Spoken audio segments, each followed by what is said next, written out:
HarperCollins presents Virgin Earth by Philippa Gregory, read by David Thorpe.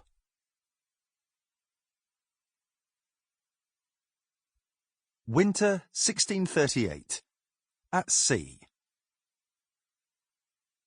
He woke to the sound of the moving ship, the creaking of the timbers and the aching sigh of the full sails spread, the sudden abrupt rattle of a pulley as a sail was reefed in, the drumming of booted feet on the deck just above his face, the holler of an order, and the continual attack of the sea, the bang of the waves against the prow, and the groan of the tiny ship as she climbed up one wave and then wallowed and turned to confront another. He had slept and woken to this ceaseless din for 6 long weeks, and now he found it familiar and soothing.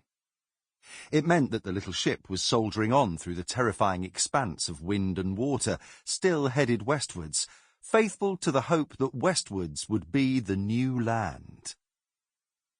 Sometimes Jay imagined their progress as a seagull might see it looking down, the vast waste of sea and the fragile ship with its lamps burning at dusk, headed trustfully towards where they had last seen the sun. He had set sail in deep grief, in flight from grief. Even now he dreamed of his wife with bright, joyful immediacy, dreamed that she came to him on board the ship and laughingly complained that there was no need for him to set sail, no need for him to run off to Virginia alone, for see, here she was on board herself, and it had all been a game, the plague, her long days of dying, the terrible white-faced grief of their daughter, all a May game. And here she was, well and strong, and when would they go home again? Then the noises of the ship were a terrible interruption, and Jay would pull his damp blanket over his face and try to cling to the dream of Jane and the certainty that she was alive and everything was well.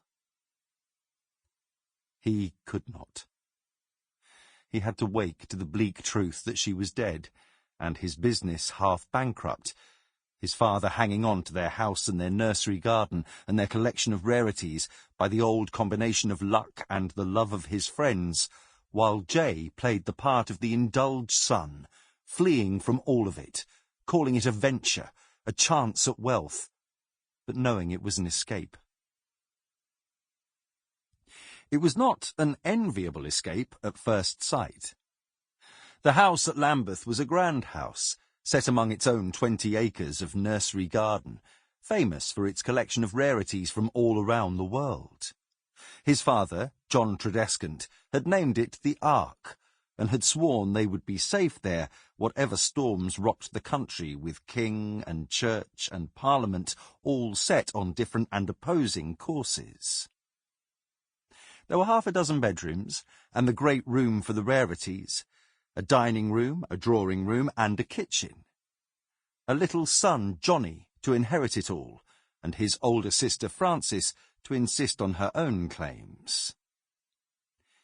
These riches Jay had exchanged for a single 5 foot 4 inches long bunk built into the damp wall of the ship. There was no room to sit up, barely room to roll over. He had to lie on his back, feeling the huge movement of the waves lifting and dropping him like driftwood, looking at the planks of the bunk above him. To his right, against the skin of the ship, he could feel the slap of the waves and the whisper of their ripples. To his left was the slatted door, for which he had paid extra for the little space and privacy it gave him. The other, poorer emigrants slept side by side on the floor of the 'tween deck, like animals in a barn. They had been loaded like baggage into the waist of the ship, with the crew's quarters at the stern behind them, and the captain's tiny cabin and the cook's galley and cabin all in one in the prow before them. The captain would not allow passengers out on deck except for the briefest and most grudging spells in fine weather.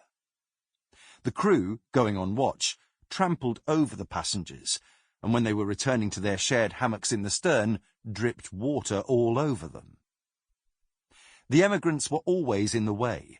They were regularly Sample complete. Ready to continue?